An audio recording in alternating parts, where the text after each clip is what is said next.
1801년 가을, 정약용은 강진으로 가는 배에 몸을 실었습니다. 유배길이었습니다.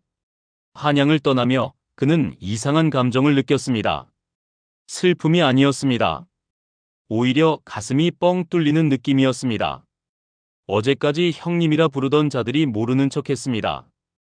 평생 함께하겠다던 이들이 등을 돌렸습니다. 처음엔 배신감이 컸습니다. 하지만 시간이 지나며 이상한 일이 벌어졌습니다. 몸이 가벼워졌습니다. 마음이 편안해졌습니다. 18년의 유배 생활 동안 그는 깨달았습니다. 떠난 사람들이 문제가 아니었다는 것을, 가까이 있었던 사람들이 오히려 무거운 짐이었다는 것을, 거리가 때로는 가장 큰 선물이라는 것을 말입니다. 정약용이 한양에 있을 때였습니다. 조정에는 온갖 사람들이 모여 있었습니다. 겉으로는 모두 예의 바르고 품위 있어 보였습니다. 하지만 그 안을 들여다보면 다른 풍경이 펼쳐졌습니다. 어떤 이는 웃는 얼굴로 다가와 안부를 물었습니다. 요즘 어떠신가, 형님? 따뜻해 보였습니다. 하지만 돌아서면 다른 사람에게 속삭였습니다.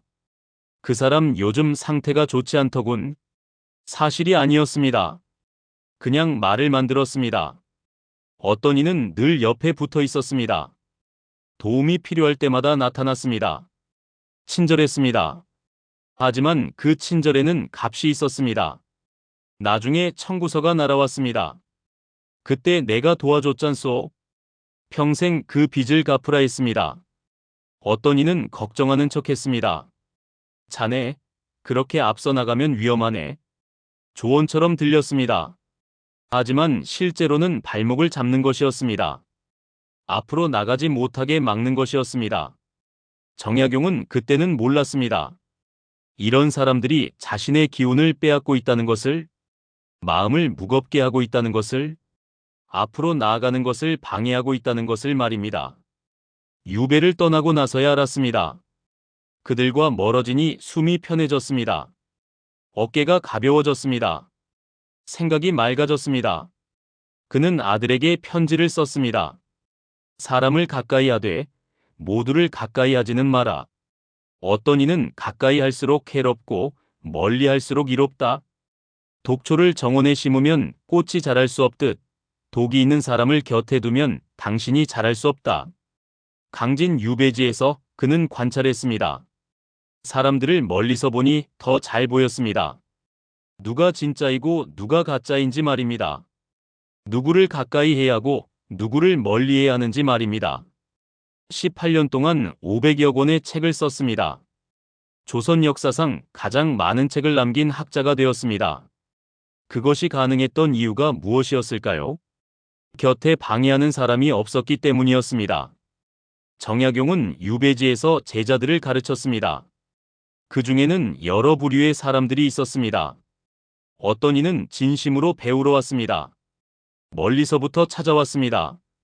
비가 오나 눈이 오나 빠지지 않았습니다. 묻고 또 물었습니다. 배운 것을 실천했습니다. 정약용은 이런 제자들을 아꼈습니다. 하지만 어떤 이는 다른 목적으로 왔습니다. 정약용의 이름을 빌리려 했습니다. 정약용 선생의 제자라는 타이틀이 필요했습니다. 진짜 배우려는 것이 아니었습니다. 그저 명함에 쓸 한 줄이 필요했을 뿐이었습니다. 정약용은 이런 사람들을 멀리했습니다. 처음엔 받아들였습니다. 하지만 시간이 지나며 본색이 드러났습니다. 배우는 것보다 자랑하는 데 바빴습니다. 나는 정약용 선생께 배웠다며 여기저기 떠들고 다녔습니다. 정작 배운 것은 실천하지 않았습니다. 어떤 이는 시기했습니다. 정약용이 좋은 글을 쓰면 인정하지 않았습니다. 그 정도는 나도 할 수 있다며 깎아내렸습니다. 정약용이 칭찬을 받으면 불편해했습니다. 과장된 것이다며 폄하했습니다. 정약용은 이런 사람들도 멀리했습니다. 시기는 병이었습니다. 치료할 수 없는 병이었습니다. 아무리 잘해줘도 소용없었습니다. 당신이 빛날수록 그들은 더 어두워졌습니다. 당신이 올라갈수록 그들은 더 내려가려 했습니다. 어떤 이는 늘 불평했습니다. 날씨가 덥다고 불평했습니다. 날씨가 춥다고 불평했습니다. 밥이 맛없다고 불평했습니다. 세상이 불공평하다고 불평했습니다. 늘 무언가가 잘못되어 있었습니다. 자신은 항상 피해자였습니다. 정약용은 이런 사람들과도 거리를 두었습니다. 불평은 전염되었습니다. 한 사람이 불평하면 옆 사람도 불평했습니다. 곧 모두가 불평하기 시작했습니다. 감사는 사라지고 불만만 남았습니다. 그는 깨달았습니다. 함께 있는 사람이 당신을 만든다는 것을. 밝은 사람 곁에 있으면 당신도 밝아집니다. 어두운 사람 곁에 있으면 당신도 어두워집니다. 감사하는 사람 곁에 있으면 당신도 감사하게 됩니다. 불평하는 사람 곁에 있으면 당신도 불평하게 됩니다. 정약용은 선택했습니다. 누구를 가까이 하고 누구를 멀리 할지 말입니다.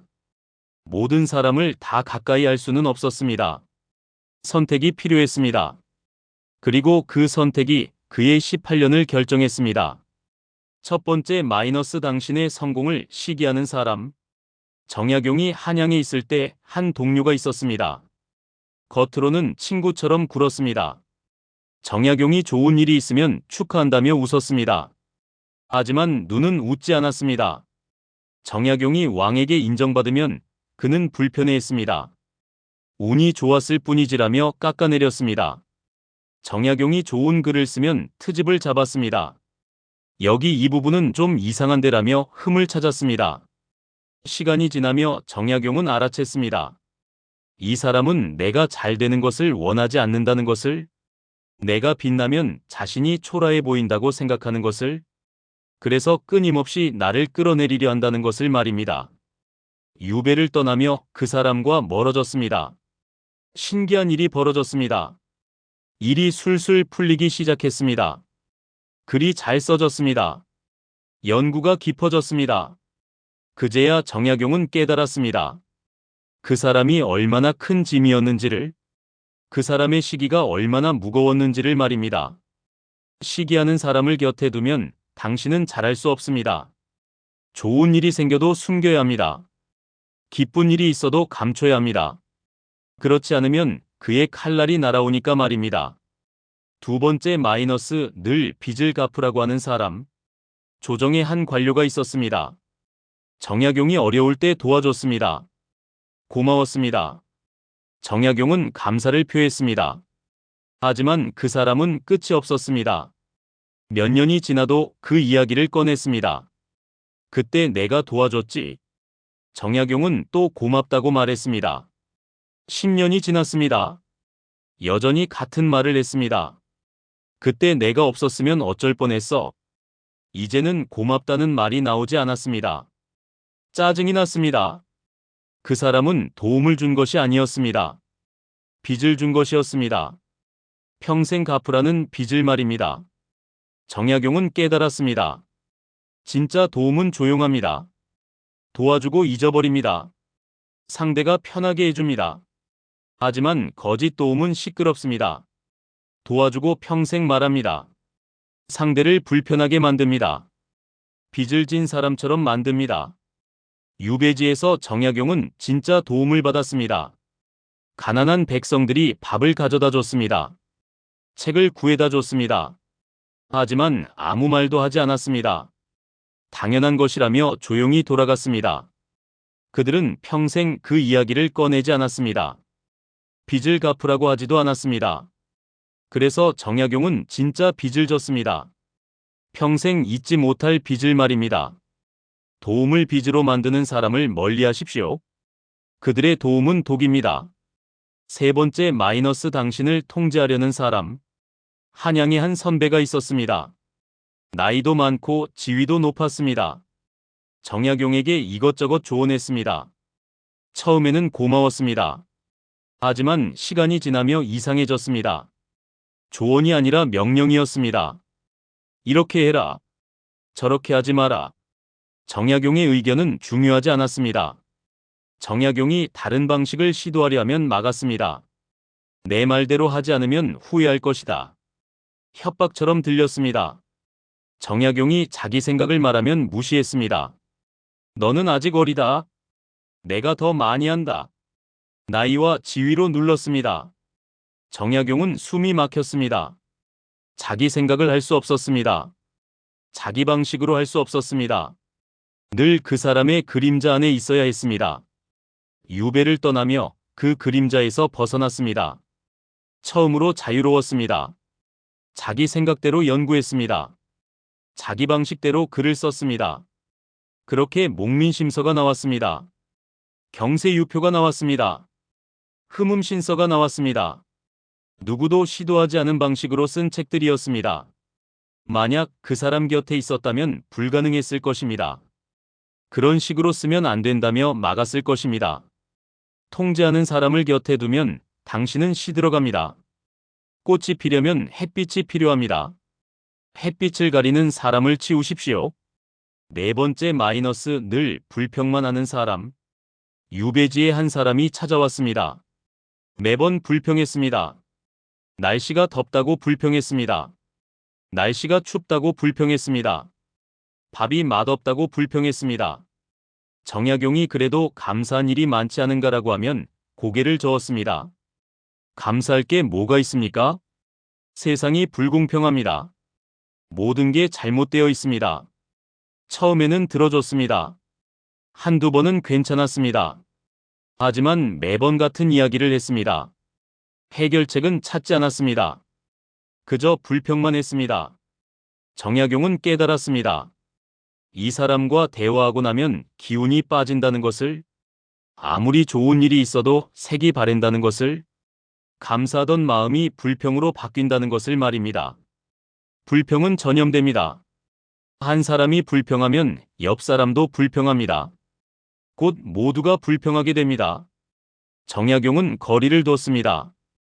그 대신 감사하는 사람들을 가까이 했습니다. 가난해도 감사하는 사람들이 있었습니다. 오늘도 밥을 먹을 수 있어 감사합니다. 비가 와서 농사에 좋습니다. 그들과 대화하고 나면 기운이 생겼습니다.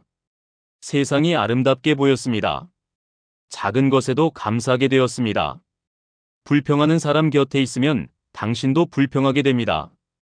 감사하는 사람 곁에 있으면 당신도 감사하게 됩니다. 선택하십시오.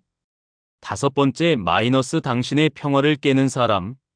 어떤 사람은 늘 문제를 가져왔습니다. 조용한 날이 없었습니다. 어제는 이 사람과 싸웠다고 했습니다. 오늘은 저 사람이 잘못했다고 했습니다. 내일은 또 다른 문제를 가져왔습니다. 정약용이 조용히 지내는 게 어떨까라고 하면 고개를 저었습니다. 그 사람들이 먼저 시작했습니다. 늘 자신은 피해자였습니다. 하지만 이상했습니다. 문제는 항상 그 사람 주변에서 일어났습니다. 다른 사람들은 조용히 지냈습니다. 유독 그 사람만 문제가 끊이지 않았습니다. 정약용은 깨달았습니다. 문제가 그 사람을 찾는 것이 아니라는 것을, 그 사람이 문제를 만든다는 것을 말입니다. 그런 사람을 곁에 두면 당신의 평화가 깨집니다. 당신은 아무 잘못도 하지 않았는데 말려듭니다. 그들의 문제가 당신의 문제가 됩니다. 그들의 싸움에 당신이 끌려갑니다. 정약용은 멀리했습니다. 유배지는 조용해졌습니다. 평화로웠습니다. 그 평화 속에서 그는 책을 쓸 수 있었습니다. 평화를 깨는 사람을 멀리하십시오. 당신의 평화는 무엇과도 바꿀 수 없습니다. 1818년 정약용은 18년 만에 유배에서 풀려났습니다. 한양으로 돌아가지 않았습니다. 고향 마제로 갔습니다. 사람들이 물었습니다. 왜 한양으로 가지 않으십니까? 다시 벼슬을 하실 수 있는데요. 정약용은 고개를 저었습니다. 이제 그곳에 갈 이유가 없습니다.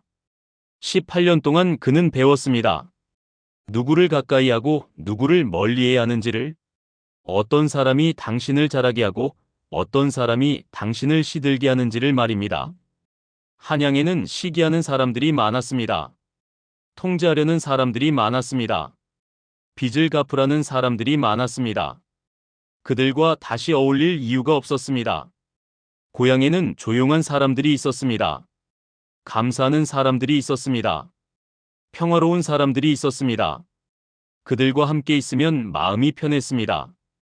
정약용은 말년을 고향에서 보냈습니다. 조용히 책을 읽고 글을 썼습니다. 제자들을 가르쳤습니다.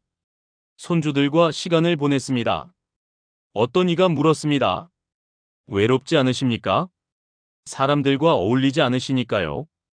정약용이 대답했습니다. 나쁜 사람들과 어울리는 것보다 혼자 있는 것이 낫습니다. 혼자 있으면 고요하지만 나쁜 사람과 있으면 시끄럽습니다.